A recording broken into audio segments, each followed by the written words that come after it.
Hello, we are here and it is week 3 of our foot exercise series. My husband has recommended I coin the phrase cross feet for this exercise series. So what we are going to do this week is give you 3 new exercises, remembering that we continue to go through all of the other exercises.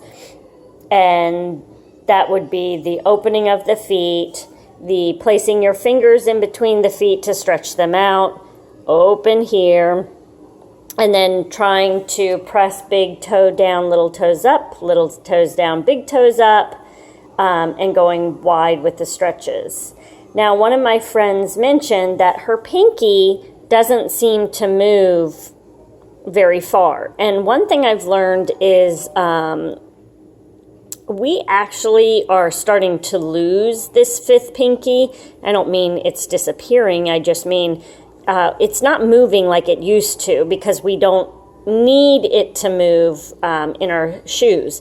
So one thing you can do is if this pinky doesn't want to spread away from the other toe, you can do this with both the little toe and the big toe. You're going to massage this muscle along here just to kind of awaken it. And you'll notice once you do that, you might have to do it for a little bit. And I'm putting, not a ton of pressure, but some pressure. You're not just sliding your finger across it. You've got some pressure on there. Once you do it, you might start to see that pinky toe respond. And you can do it both to the outside of the foot, and if the big toe isn't, if you have a big toe that falls in, you can do it as well to that side to start trying to move it out. And I've noticed with some of my clients who have very little range of motion in their feet, that when we do that, their toes will start to kind of move, and they get excited about that because they have very little movement in their feet. So that is your first exercise for those of you who have these toes that are not opening up. Massage. The second one is grab a towel. I've got it's not a big towel.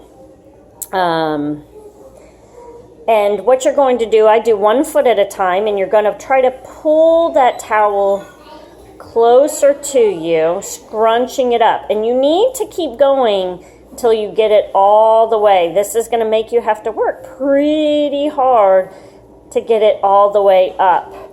Trying to keep that heel in place. Don't letting the ankle drop down, and just keep pulling. And then once you get it all the way back, you're going to start pushing it back out. Push it back out. Okay, so that is exercise 2. And make sure to do it both sides. And then exercise 3 you can do with a band, like a TheraBand, or you can do with a towel to begin. And what you're doing is you're taking your foot into eversion and inversion. So you're just, again, doing 1 foot.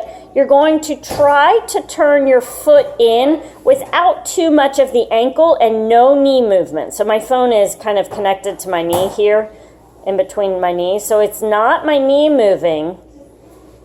And then you want to try to open up and go out. So sweeping in, eversion and inversion. So those are your 3 exercises. And like I said, you can use this, or if one of my children grabs my TheraBand really quick, can one of you grab that? Dun, dun, dun, dun. Thank you. You can wrap them around. Try to get this out of your way so you can see. Sorry. And you can open out. and then pull in. It's harder to do the in. I would just work on the out, and then maybe, use something to kind of squeeze your, we used a yoga block, and those are my children. He's got to find a way to get in here. So trying to pull in as well. So those are your 3 exercises again to add to your cross feet training. So have a wonderful weekend and see you next Thursday.